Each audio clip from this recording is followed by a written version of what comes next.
David, if you'd like a minute or two to comment, we had you were very pithy in your opening statements. If you want to make a word or two, we'd accept that. That's fine. Okay, he declines. Thank you. We're interested in fairness here, and we're interested in observing the time element because we don't have this room for all night. I think you all can agree to that.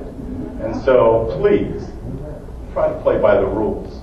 I mean, that's why rules are established. I don't want to be a hard dude up here, but we've got to play by the rules. And you know what? You got to play by the rules when you go to Washington. Otherwise, you're going to be in a little trouble if you plan on trying to get anything done. So let's try and do that. But we're going to do this rapid round. Like I say, this is a little appetizer. And we're going to start with David down there, and we're going to same question, and we'll move through. The second question, then we'll start with Steve, so that no one's unfairly burdened by being first out of the box. And that way you can gauge the questions.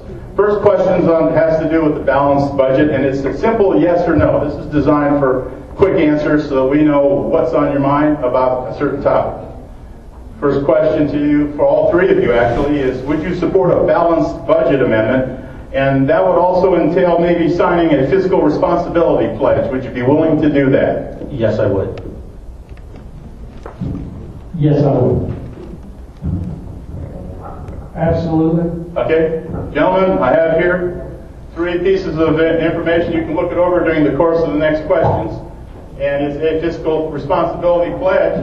It basically says that if elected, I will actively oppose and vote against all federal tax or fee increases, deficit spending, earmarks, including for my district, unfunded mandates imposed on state or local governments, and accounting practices that mask or misrepresent the true nature or fiscal impact of tax, appropriation, or budgetary laws. And ladies and gentlemen, you heard it first here. All three acknowledge signing this, and that's thank you for Mr. William Shuck. Next question, and we'll start with Mr. Senator Stivers. Do you believe the Constitution should be interpreted as the founders intended, or interpreted according to the realities of modern times? I believe the Constitution is not a living, breathing document, and I'm a strict constitutionalist.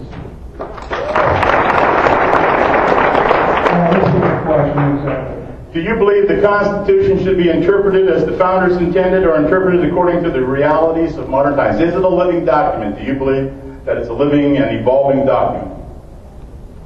Well, I believe the Constitution, and it's a yes or no question, Mr. Atkins.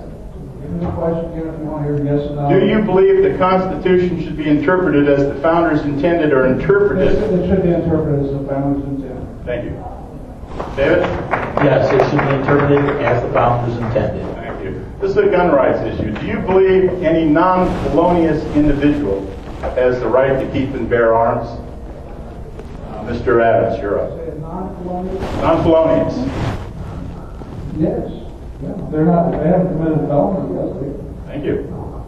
Yes, absolutely. Yes. Very good.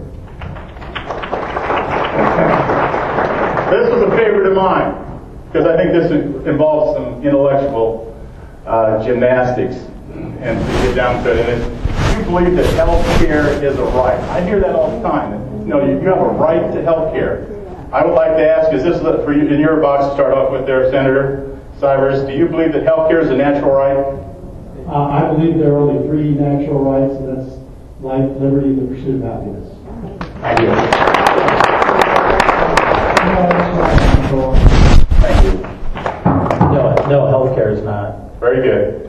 Legislation. Would you introduce or support legislation to require only one subject per bill? That is, one bill, one subject, one vote with no earmarks, amendments, or add-ons. I think this is an important issue because, geez, 2,700 pages in the healthcare bill? You got some form to sign on that? No, but I wish I did. David, you're out of the box on this one. Single issues in front of Congress so that it can be easily understood, maybe on 1 or 2 pages. Absolutely. Thank you. Thank you. We have a single subject clause in the Ohio Constitution, and I believe that we should have a single subject, either law or rule, yes, in Congress. Thank you. Well, it certainly would be refreshing if we had a single issue on each one of these bills instead of combining them all together. It just doesn't make sense. Thank you. You know, right now it's a timely issue. This was a policy developed under Bill Clinton, don't ask, don't tell policy. It was carried through during the 8 years of George Bush and is currently under President Obama. It's in the news again. So if you were in Congress as our congressman from the 15th Congressional District and there was legislation in front of you to repeal don't ask, don't tell, what would you do? Thank you. And I think a little bit longer than a single word answer. We're a country of war, and I think that don't ask, don't tell would have significant impact on our recruiting and retention of soldiers. And I think that for that reason, I would have to be really uncomfortable doing it while we're at war. And certainly I'd want to see a real impact study done to make sure that it's not going to impact negatively our recruiting and our retention, to make sure we have an effective military, because the job of the military is to protect our country, not support any special group. Was that a yes or a no? Yeah. I would, that is at this time, no, I would not. Is that that's a temporary no? It's a no. It's a no. It's a no based on what I know right now. Yes, it is a no. Short answers. Next, Mr. Adams, your turn. Can I have a little time? I'll just be brief. Very brief. We have two competing issues. Gays and lesbians they want to serve in the military openly. The military, they want to perform their mission without disruption. I think what we need to do, and I think it's going on right now, that the Joint Chiefs of Staff are looking at this, researching it to see if it has studied, exactly, Steve, to see if it would not disrupt the military, so that the gays and lesbians could serve openly without fear of discharge.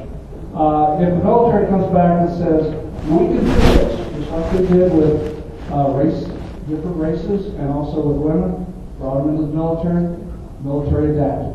And so if the military comes back and says, yeah, we can do this, and they recommend it, then I think Congress should say yes. And I will vote on that. Is that a no then? That's a yes. It's qualified. So it's a no. No, it's yes. You think it's a yes? Okay. I think what he's saying is it's actually a military decision. If you haven't been in the military, assuming most people. But if it becomes legislation in front of a congressman, I understand. That's what the question. Would be more able to answer that question than the people.